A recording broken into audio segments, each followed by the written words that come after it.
Il est 20 h sur la chaîne africaine de télévision. Bienvenue à tous si vous nous rejoignez. Au sommaire ce soir, au Burkina Faso, les organisations syndicales membres de la coordination des syndicats du ministre en charge de l'économie et des finances suspendent leur mot d'ordre de grève de 72 heures. La grève de la CSMF était prévue du 9 au 11 septembre 2020 pour exiger l'annulation de la décision de révocation des 3 agents du ministère des Finances. Dans le même temps, le tribunal administratif de Ouagadougou a suspendu les arrêtés de révocation de ces 3 agents. Tous les détails dans un instant. Le chef de file de l'opposition politique burkinabé reprend son traditionnel point de presse. Le CFOP s'est attardé ce mardi sur l'augmentation du nombre de déplacés internes dans le pays, les inondations ayant causé des victimes et la question de l'organisation des élections du 22 novembre prochain. L'opposition s'inquiète de nouveau sur ce scrutin et interpelle encore sur l'audit du fichier électoral. Vous entendrez les premiers responsables dans un court instant. Et puis depuis ce mardi jusqu'au 10 septembre 2020 se tient la 16e édition de la Semaine du numérique dans la capitale burkinabé, Ouagadougou, une édition pour promouvoir et vulgariser le numérique au Faso. Intelligence artificielle, opportunités et défis est le thème de cette édition. Les échos de la cérémonie de l'ouverture, c'est à suivre dans ce 20 h.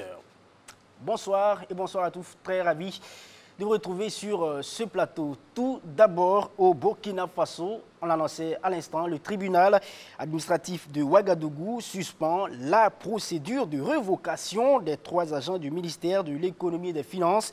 Les 3 agents du Minefid ont été donc révoqués par le Conseil des ministres du mercredi 27 mai 2020 pour fait d'indiscipline d'une extrême gravité. C'était lors de la grève de la coalition des syndicats contre l'application de l'UITS sur les primes et indemnités du 16 au 20 mars 2020. Au dire donc du secrétaire général adjoint du syndicat national des agents des impôts et des domaines, quand les arrêtés de révocation ont été notifiés à ces 3 camarades, ils ont exercé des recours, dont un en suspension et un autre en annulation. Zakaria Baïré poursuit en indiquant que le recours de suspension était un recours d'urgence. Alors le tribunal a statué sur ce dernier point, c'est-à-dire la suspension, et c'est ce mardi que le verdict a été rendu. Et puis justement, après cette annonce du tribunal, les organisations syndicales membres de la CSMF ont décidé aussi de suspendre le mot d'ordre de grève de 72 heures. La grève était prévue donc du 9 au 11 septembre, on le disait à l'instant, et le mot d'ordre exigeait clairement l'annulation de la décision de révocation des agents du ministère des Finances, dont on parlait aussi à l'instant. Et les syndicats membres de la CSMF ont donc fait cette annonce ce mardi même face à la presse nationale. Les détails avec Ilias Kaboré et Constantin Sida. La grève de 72 heures annoncée par la coordination des syndicats du ministère en charge de l'économie et des finances, CSMF, est suspendue. La coalition syndicale revoit sa copie quant au mot d'ordre de la grève qui devait couvrir la période du 9 au 11 septembre 2020. La décision fait suite à la suspension des arrêtés de révocation par le tribunal administratif de Ouagadougou de 3 de leurs camarades travailleurs. L'autre paramètre qu'il faut souligner véritablement à travers cette suspension du mot d'ordre de grève,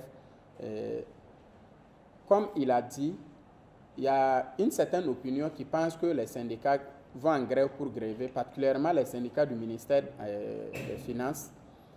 C'est encore une fois de plus pour démontrer que la CSMF reste attachée au dialogue, reste attachée aux solutions concertées par rapport aux préoccupations qui se posent, et par conséquent, quand bien même le problème n'est pas entièrement résolu, nous sommes dit qu'il est vraiment opportun de suspendre le mot d'ordre de grève. La CSMF invite cependant le gouvernement à une résolution définitive de la question en réintégrant leurs camarades à leurs postes respectifs.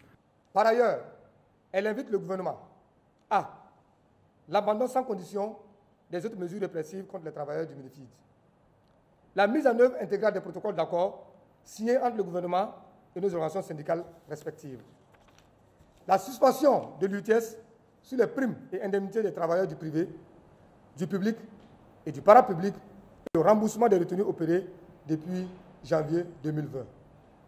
Et enfin, l'arrêt du pillage des ressources naturelles et le jugement des auteurs de crimes économiques et de malversations financières. En rappel, la décision de révocation des 3 travailleurs des impôts par le gouvernement fait suite à une vidéo qui a circulé sur les réseaux sociaux.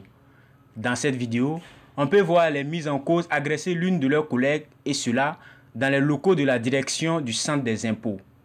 L'incident a eu lieu le 19 mars dernier et avait été qualifié d'acte barbare d'une gravité sans précédent par le ministre de l'Économie et des Finances. Restons dans l'actualité burkinabé pour parler cette fois de sécurité. Des explosifs d'une extrême dangerosité ont été saisis ce jour même dans une gare de Ouagadougou. Ils se trouvaient dans le coffre à bagages d'un cas qui était en partance pour Dori dans le Sahel. À qui appartiennent ces dangereux produits, mystères et boules de gomme? Le propriétaire reste introuvable. Un événement qui rappelle un autre qui est survenu il y a quelques jours dans l'est du Burkina Faso. 300 explosifs ont été saisis dans un cas qui venait de faire donc le trajet Ouagadougou-Fadangourma. Là également, le propriétaire du dangereux colis n'a pu être identifié malgré la détention de tous les passagers. Ils ont été libérés, mais les enquêtes se poursuivent. Nous reviendrons bien sûr sur ces faits dans l'édition de demain. Dans l'actualité politique également au Burkina Faso, le chef de file de l'opposition politique était aussi face à la presse ce mardi dans son traditionnel point sur l'actualité du Burkina Faso. Le CEFOP s'est attardé sur l'augmentation du nombre de déplacés internes dans le pays, les inondations ayant causé des victimes et bien sûr sur l'organisation des élections du 22 novembre prochain. L'opposition s'inquiète encore sur ce scrutin et interpelle de nouveau sur l'audit du fichier électoral. Découvrons la suite avec Madiara Baro et Bassirou Sawadogo. 4 sujets principaux abordés lors de cette rencontre avec les journalistes. Les élections couplées approchent à grands pas et le CEFOP pointe du doigt la possibilité d'une tentative de fraude. Une fraude qui ne daterait pas d'aujourd'hui. Lors de l'enrôlement des électeurs en juin dernier, ce sont des cadres du MPP et du NTD qui ont été pris en flagrant délit de fraude. Nous attendons toujours que la justice dise le droit. Suite à ce scandale, le chef de file de l'opposition avait exigé à bon droit un audit international indépendant du fichier électoral. Et depuis, une piste de solutionnement semble être dégagée pour un possible audit du fichier électoral. Et cela avec l'accord des deux composantes du dialogue politique. Autre point de discorde, ce qui est convenu d'appeler l'affaire Sarah Sérémé. Le médiateur du Faso est accusé de népotisme. 6 ans après l'insurrection populaire, de comportements aux antipodes des aspirations des insurgés perdus sous le pouvoir du MPP. Ainsi, Mme Sarah Sérémé utilise les biens publics du médiateur du Faso, dont elle est la première responsable, pour battre campagne à l'occasion de ses missions officielles. Elle a été aperçue et filmée en train de distribuer des enveloppes d'argent et des gadgets de son parti politique dénommé PDC à des habitants de Tougan, tout en les encourageant à voter le président sortant aux élections présidentielles de novembre prochain. L'opposition donne aussi sa lecture de la situation humanitaire du Burkina et elle n'est pas très reluisante. Le Burkina Faso compte environ 1 013 000 personnes de déplacés internes, soit 4 fois le nombre de personnes déplacées internes au Mali et au Niger. Les personnes déplacées internes, dont la majorité sont des agriculteurs, ne peuvent plus cultiver, ayant été contraints d'abandonner leurs champs et leurs outils de production. L'opposition politique, quant à elle, n'a jamais cessé d'interpeller le gouvernement, qui est le principal responsable du danger qui plane sur nos populations. Des populations soumises ces derniers temps à des inondations répétées, avec des pertes en vies humaines et de nombreux dégâts matériels. Sur ce plan, le CEFOP en appelle à un élan de solidarité et à la mise en place d'une politique pour prévenir cette calamité. Nous prenons maintenant la direction de la Côte d'Ivoire. Toutes les candidatures ont été déjà déposées au Conseil constitutionnel. Et Pascal Afin-Guessan, le candidat du FPI, demande l'invalidation de la candidature du président Alassane Ouattara. Et cette invalidation demandée est formulée dans une requête déposée au Conseil constitutionnel. La candidature d'Alassane Ouattara est de plus en plus contestée en Côte d'Ivoire par l'opposition. L'avènement de la nouvelle constitution intervenue au cours du mandat d'Alassane Ouattara a-t-il eu pour effet de remettre la comptabilité de ces deux précédents mandats à zéro? La réponse est clairement négative et ne souffre d'aucune ambiguïté, peut-on lire dans cette requête de l'ancien Premier ministre de Laurent Gbagbo, comme raison avancée clairement par Afin Guessan. Alassane Dramane Ouattara a déjà cumulé 2 mandats présidentiels au terme des élections présidentielles de 2010 et 2015. En conséquence, et conformément aux tests en vigueur dans le pays, il demande au Conseil constitutionnel de bien vouloir déclarer inéligible et de rejeter sa candidature à la suite du présent recours. Les chefs d'État membres de la CEDEAO donnent un ultimatum à la junte malienne. Les militaires au pouvoir ont jusqu'au 15 septembre pour désigner un président et un premier ministre de transition.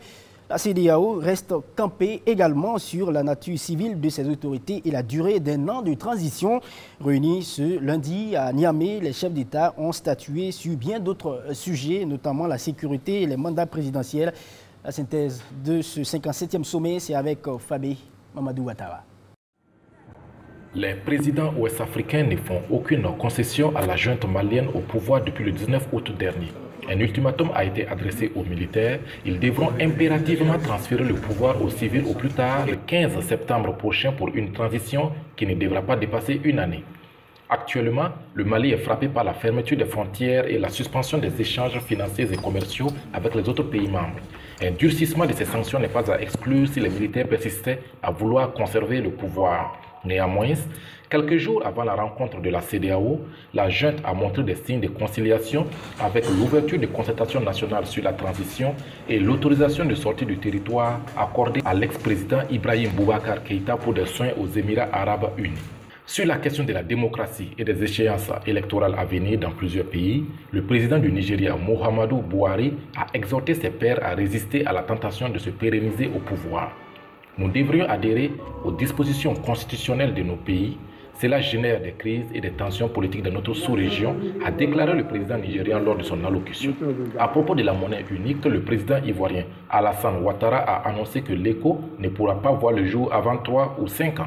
Pendant cette période, les pays de l'UEMOA continueront d'utiliser le franc CFA qui est une bonne monnaie appréciée de tous et surtout des pays voisins, selon Alassane Ouattara qui assure actuellement la présidence en exercice de l'UEMOA. Le sommet a donc décidé de l'élaboration d'une nouvelle feuille de route pour le programme de la monnaie unique de la CEDEAO et de différer son lancement à une date ultérieure tout en exemptant les États membres du respect des critères de convergence macroéconomique en 2020, contexte de Covid-19 oblige. Les questions sécuritaires et la crise du coronavirus ont également été au centre de ce sommet au terme duquel le président ghanéen Nana Akufo-Addo a pris les rênes de la présidence en exercice de l'organisation sous-régionale pour les 12 prochains mois. Et puis sur le sujet, des centaines de Maliens ont manifesté aujourd'hui leur soutien à la junte au pouvoir pour, bien sûr, sous pression de la CEDEAO. Les chefs d'État ouest-africains exigent que les militaires laissent le pouvoir aux civils pour assurer une transition de 12 mois. Au lendemain du sommet des dirigeants de l'espace ouest-africain, plusieurs personnes ont répondu à l'appel du mouvement populaire du 4 septembre, une nouvelle formation en soutien à la junte. Plusieurs voix se prononcent en faveur d'une transition gérée par les militaires. Ce n'est pas la première fois que les Maliens rejettent les décisions de la CEDEAO depuis que les militaires ont pris le pouvoir des mains de l'ex-président Ibrahim Boubacar Keïta. La capitale burkinabé Ouagadougou accueille du 8 au 10 septembre 2020 la 16e édition de la Semaine du numérique. Une rencontre dont l'objectif est de promouvoir et vulgariser le numérique sous toutes ses formes au Burkina Faso.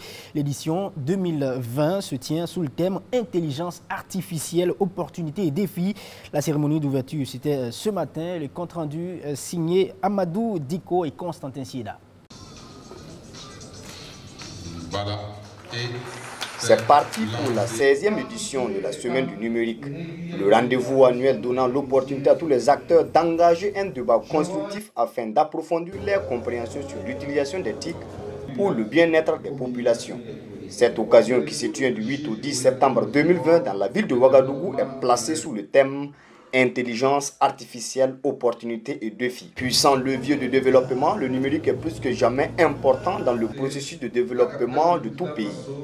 La preuve, selon Mme Adia Fatimata Ouattara, les TIC ont joué un rôle très important dans cette pandémie de Covid-19 qui a bouleversé le monde. Le 9 mars 2020, notre pays enregistrait ses premiers cas de la Covid-19. Et cette situation a obligé l'ensemble des organisations publiques comme privées de diverses tailles à apprendre à travailler et à vivre autrement. Le numérique s'est alors présenté comme l'alternative la plus crédible pour assurer la continuité des activités économiques, maintenir les liens sociaux et mieux relayer de la plus belle manière les informations, surtout celles relatives à la crise sanitaire.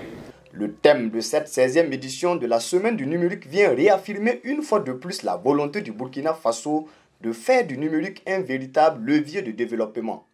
Le numérique étant un instrument capable d'impulser de grandes innovations dans de divers domaines.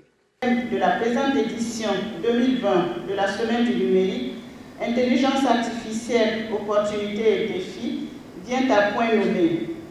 En effet, l'intelligence artificielle est un processus d'imitation de l'intelligence humaine. Son but est de permettre à des ordinateurs de penser et d'agir comme des êtres humains à travers l'utilisation de grandes quantités de données. Les possibilités de l'intelligence artificielle sont énormes pour des pays en développement comme le nôtre. Et grâce aux technologies de prédiction et de fouille de données, les opportunités inédites de construire des outils innovants pour, par exemple, réinventer l'agriculture et notre élevage ou moderniser les activités de commerce, de banque et assurance ou tout simplement renforcer la sécurité des villes sont immenses. Le numérique est en train de révolutionner le pays des hommes intègres et il y a de quoi se réjouir au vu de la facilité créée par les TIC. Et aujourd'hui, nous avons la satisfaction de constater que cette vision stratégique est en train de se réaliser. J'en veux pour preuve l'intervention du parrain de cette semaine qui a indiqué toutes les actions qui sont développées aujourd'hui au niveau du système éducatif national et particulièrement au niveau de l'université. Je voudrais également citer les différentes interventions des différentes sociétés du numérique aujourd'hui dans notre pays qui montrent comment nous sommes en train d'évoluer, particulièrement dans le développement de l'inclusion financière au niveau de l'ensemble des populations de notre pays. Aujourd'hui, lorsque vous allez dans les contrées les plus reculées de notre pays, Orange Money existe et bien d'autres systèmes pour permettre aux populations d'accéder à un certain nombre de services. Par ailleurs, toute la jeunesse burkinabé est invitée à s'approprier l'ensemble des activités de cet événement national, activités qui sont entre autres l'exposition des produits et services dans les stands du Salon international des TIC, des conférences et panels en lien avec le thème pour une meilleure promotion et vulgarisation du numérique au Burkina Faso. Dans l'actualité africaine également, ce soir, les autorités nigériennes mettent fin aux subventions du pétrole. Quelles sont les raisons? Eh bien, le président Muhammadu Buhari a indiqué clairement que si cela ne figure pas dans le budget 2020, c'est tout simplement parce que le pays n'a plus les moyens de le faire. Au Nigeria, avoir le carburant baissé à la pompe était considéré comme un avantage pour de nombreux consommateurs qui estiment justement vivre dans un pays pétrolier. Et chaque année, le pays dépensait près de 2,5 milliards de dollars pour subventionner les produits pétroliers. Cette décision intervient aussi face à la baisse actuelle des prix du pétrole. Cela signifie que les Nigérians paieront plus cher le litre d'essence à la pompe. Et sachez que les subventions aux produits pétroliers dans le pays atteignent en moyenne 500 millions de dollars par an, soit plus de 270 milliards de francs CFA. Le Kenya pourrait être la porte d'entrée des déchets plastiques américains vers l'Afrique. Les exportations américaines de déchets plastiques vers l'Afrique ont quadruplé en 2019 par rapport à l'exercice précédent. On estime leur valeur à plus de 2 milliards de dollars. Aux États-Unis, justement, même où on consomme jusqu'à 16 fois plus de plastique que la moyenne des pays pauvres, la consommation de plastique à usage unique déclenche de plus en plus de réactions de rejet qui rendent plus difficile leur consommation. Actuellement, étant donné que plusieurs pays ont restreint leur importation de déchets plastiques, les États-Unis ne savent plus que faire des leurs, d'où l'urgence de trouver un nouveau repreneur. Dans ses lettres aux autorités concernant l'accord de libre-échange entre les États-Unis et le Kenya, l'American Chemistry Council a demandé aux responsables américains d'interdire l'imposition de limites nationales sur la production ou la consommation de produits chimiques et de plastique. Pour l'ACC, les États-Unis et le Kenya devraient permettre, bien sûr, le commerce des déchets à des fins de gestion saine et recyclable. À ce sujet, le président Kenyatta a fait part de son intention d'accueillir les déchets plastiques américains et s'est dit impatient. Et puisque nous parlons d'environnement, ce mardi, la presse africaine a ouvert une fenêtre sur les inondations qui interviennent presque dans toutes les capitales. D'Abidjan à Ouagadougou, en passant par Katoum, toutes ces agglomérations n'échappent pas aux dégâts des pluies diluviennes en ces dernières semaines. La revue africaine de ce mardi est signée Drissa Traoré. L'Afrique de l'Ouest sous les eaux, s'exclame le site d'information burkinabé Wakatsera. Du Bénin au Sénégal, en passant par le Burkina Faso, le Niger et le Nigeria, pour ne citer que ces pays, les eaux en furie n'épargnent rien sur les passages, endeuillant de nombreuses familles et détruisant habitations et infrastructures publiques. Des inondations meurtrières qui jettent également dans la rue, des sans-abri qui n'ont eu nulle part pour dormir hier et ignorent où trouver gîte et couvert aujourd'hui et demain. Plus inquiétant, relève encore Wakatsera, que ce soit à Ouagadougou, à Niamey ou à Dakar, les experts en météorologie prévoient encore de fortes précipitations dans les jours à venir. Alors, à quand la fin de ces inondations répétées et annuelles, s'interroge Wakatsera. Cette question vaut 750 milliards de francs CFA du côté de Dakar, selon le quotidien Enquête qui parle d'un mal incurable. En effet, le quotidien Dakar s'interroge si les fonds annoncés en 2012 ont été investis dans la lutte contre les inondations. C'est la question à 750 milliards de francs CFA. Le retour en force des inondations durant le week-end, conséquence de pluies exceptionnelles, a amené plusieurs Sénégalais à douter de l'effectivité de l'utilisation de cet argent, tant les dégâts orchestrés par les eaux ont été importants à travers le pays, indique l'enquête. Alors, pour faire face à ces inondations, comme il semble dessous le Sénégal, le chef de l'État Macky Sall, après avoir déclenché le plan Orsec, convoque une réunion d'urgence ce mardi au Palais de la République. Tous les ministres concernés doivent apporter des éléments concrets dans le suivi et l'exécution du programme décennal de lutte contre les inondations 2012-2022 qui aurait donc englouti 750 milliards. Justement, avec ce plan décennal 2012-2022, Macky se perd dans les eaux, ironie Sud Quotidien. Le journal d'ajouter que le président de la République avait très vite crié victoire en annonçant la fin des inondations au Sénégal. Les pluies diluviennes ont emporté 6 Sénégalais et causé d'importants dégâts matériels. Elle suscite des interrogations sur la réalisation des ouvrages d'assainissement et donne raison aux détracteurs du régime qui soutiennent que le plan Orsec n'a pour but que d'enrichir quelques personnes, lit-on dans Sud Quotidien. À Niamey, la digue de protection de Lamordé a cédé, titre article Niger. Le site d'information nigérien fait savoir que c'est le désordre total au quartier Lamordé ce dimanche 6 septembre en milieu de journée. La digue de protection qui retient jusque-là les eaux débordantes du fleuve Niger a en effet cédé quelques heures plus tôt après les fortes pluies enregistrées ces dernières heures dans la région. Les populations sont actuellement sous la menace des eaux du fleuve qui ont déjà envahi plusieurs quartiers de la zone. Dans la précipitation, le saut qui peut, bien que depuis quelques jours, les autorités ont alerté sur les risques et appelé à la vigilance. Dans les colonnes de Niamey et les 2 jours, selon un dernier bilan officiel, les inondations au Niger ont fait 57 morts et des centaines de milliers de sinistrés pour 34 000 foyers atteints. Des dizaines de milliers d'habitations ont été emportées par la furie des eaux. Au total, ce sont 41 départements, 103 communes, 587 villages et quartiers qui sont concernés par ces inondations sur tout le territoire national selon le ministre de l'Action humanitaire, Magadi Laouan. Au sud de la sous-région, la météo n'est non plus favorable en Côte d'Ivoire. Jeune Afrique note qu'avec l'érosion de ses littoraux, la capitale ivoirienne fait face à des inondations de plus en plus violentes. De fait, souligne encore le magazine panafricain, alors que les pluies diluviennes sont devenues fréquentes, les populations urbaines comme celle d'Abidjan sont de plus en plus exposées aux inondations. Alors que les précipitations augmentent en intensité comme en durée, les rues de la capitale ivoirienne prennent régulièrement l'aspect de fleuves sauvages, tandis que les victimes se multiplient.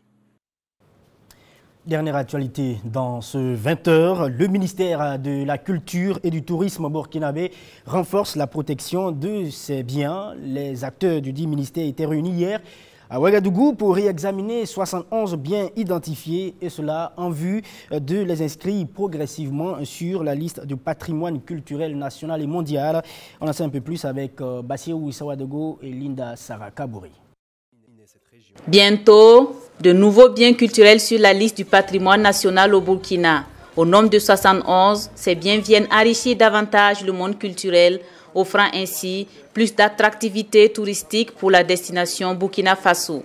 Pour ce faire, la Commission nationale des biens culturels et naturels dresse l'inventaire de ces biens afin de les inscrire progressivement sur la liste du patrimoine national. Nous avons des biens physiques, c'est-à-dire des sites, des monuments, des palais, des arbres historiques, des mosquées, des églises.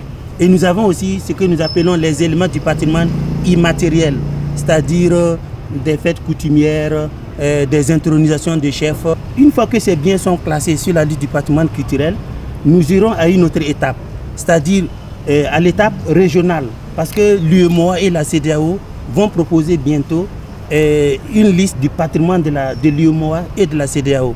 Et après, nous irons aussi sur la liste du patrimoine mondial avec ces biens-là. Et pour être classés comme patrimoine national, ces différents sites et monuments doivent répondre à des critères spécifiques. Il faut des biens authentiques. Okay? Ensuite, il faut des biens qui sont toujours au plan intégrité assez appréciables. Il faut aussi des biens reconnus par la communauté comme leur patrimoine. Ensuite, il y a d'autres éléments d'appréciation qui entreront en ligne de compte au cas par cas. Par ailleurs, le ministère de la Culture continue la sensibilisation sur la préservation des biens culturels. Il rappelle que ces biens sont sous protection juridique et la rigueur de la loi s'applique à toute personne qui serait à l'origine de leur destruction. Voilà, c'est la fin de ce journal. Merci à vous de nous avoir suivis. Je vous retrouve demain à 20h sur ce même plateau pour une autre édition. Les programmes se poursuivent en attendant sur la chaîne africaine de télévision. Excellente soirée.